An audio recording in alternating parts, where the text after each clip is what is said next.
That's what was so offensive about those university presidents, trying to lie to us and tell us that they stand for free speech and always have. And they're just following through with a long-standing policy in not cracking down on these, Students for Justice in Palestine protesters. We all knew it was a lie. Well, those of us who have been paying any attention to the news for the past 10, 15 years know it's a lie. They couldn't care less about free speech if you're ripping on white people, if you're ripping on men, if you're ripping on any group other than their faves, right? Any other than their faves. And so that's the absurdity. That's why I love to see McGill go down at UPenn. I'm thrilled she's gone. I think Claudine Gay is going to go because she's on the hot seat too. And now there's a plagiarism scandal outlined by Chris Rufo very brilliantly. Right? Big scholar, never written a book.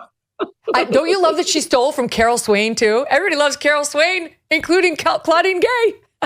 But what's crazy is that I'm a middlebrow talk show host, and I've written a number of books, and I wrote them myself. Oh, amazing!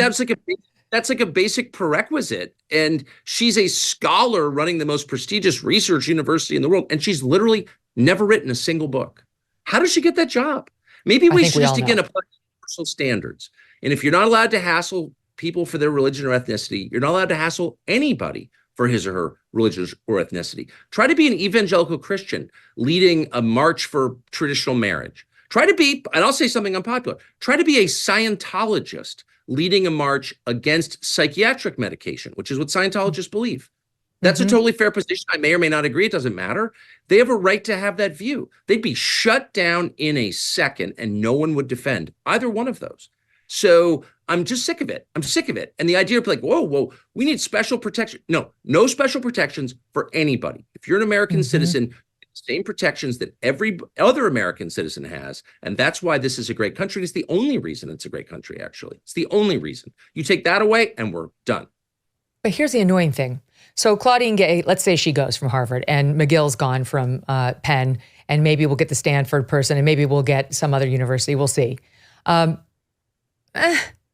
It's to your point, it's so baked in. This DEI programming at these universities at every level, up and down the faculty, they're all leftists who love this ideology. Does it do anything? Are they going to replace them with a Tucker Carlson? I don't think so. So what good does it do, if any? Nothing. I mean, look, until you address the core problem, which is a perversion of the principles that made Harvard a famous and great place, free inquiry, honesty, rigor, intelligence. You couldn't get into Harvard even 4 generations ago. Right? But a totally different country. You still couldn't get into Harvard unless you were really smart. If you were in the Andover class of 1960, where, the whole class went to Ivy Leagues, you still didn't go to Harvard unless you were in the top quarter for IQ in your class, because it's for smart people. That's what it is. And so they've totally thrown that away. So it's what's the point of having Harvard? Well, because they have massive funding from gullible alumni, from Jeffrey Epstein, and from the US government. But they don't really have anything else. So if you want to fix it, you need to say, here are the principles. Honesty, scholarship, free inquiry, period. We're going to follow this to its logical conclusion. If you disagree, you're allowed to say so. When you take those things away, it's not really a university, actually. It hasn't been for a long time. It's a hedge fund with buildings attached. The whole thing is fake. So it doesn't matter. The personnel are even irrelevant. What's relevant is fealty to the principles that made it an impressive place in the first place. And that's true, by the way, for every institution. That's true for American Airlines. Why would you fly in their planes if they're letting people become pilots who can't really fly, or changing the standard for air traffic controllers? Why would you live in this country if the justice system doesn't work? I'd rather live in Italy. They've had a bad justice system for 2,000 years, but at least I know it. Do you know, at least that they have good burrata? We're wrecking the only things that make this a good country. And those are the universal principles, not our military. The right fetishizes the military. Oh, the military. Military can be good. It can also be a force for evil. I think it is one now. It's good to the extent that it represents the American ideals. It's just an instrument. It's just a tool. But the ideals give it the direction. And we're giving those up. And nobody is saying anything about it. And I hear all these people on the right we need to protect this or that group. No.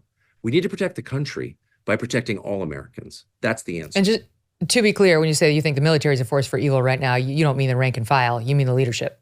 Needless to say, I don't. And the military is the saddest of all examples, because the military is the best people in the world led by some of the worst people in the world. And I was with an NCO, a ranking NCO this weekend at a wedding, who was telling me that it just makes you so sad. I mean, these are people who are literally risking their lives for the country, and they're led by low IQ politicians at the Pentagon. It's so upsetting. It's so upsetting. No, I'm merely saying the military, like any institution, is as good as its principles. And that's kind of the whole story. I mean, you have a military, guys with guns, and what is it doing with those guns? Is it upholding American values, or is it not? Or is it an instrument of politicians to accrue more power and wealth, or live out some bizarre Freudian fantasy they have, or whatever? Or is it what it was when I was a child, which was pretty much what you thought? You know, it's the organization that defends our shores from foreign invaders. Like, that's worth having. Debt. You can go to bed thinking about it. You can wake up thinking about it. It can haunt you throughout the day. High interest credit cards and loans make it nearly impossible to pay off your debt. And insane inflation keeps you stuck paycheck to paycheck. The system traps you in debt. Donewithdebt.com can be a lifeline. The lifeline of a lifetime. I've talked about my own experience with debt in the past, so believe me, I know what it feels like. It's been a while, but I remember very well. Donewithdebt.com has a new strategy to help erase your debt faster and easier than you ever thought possible. And here's what they can do for you. Analyze all the debt options you qualify for, minimize interest rates, cut medical bills, and reduce debt without bankruptcy and without a loan. But you need to hurry. Some debt solutions are time sensitive. Go to donewithdebt.com, find out how easy they make it, and find out if it's right for you. Donewithdebt.com, donewithdebt.com. Hey, thanks so much for watching. If you like what you just saw, hit the subscribe button for more clips and full episodes.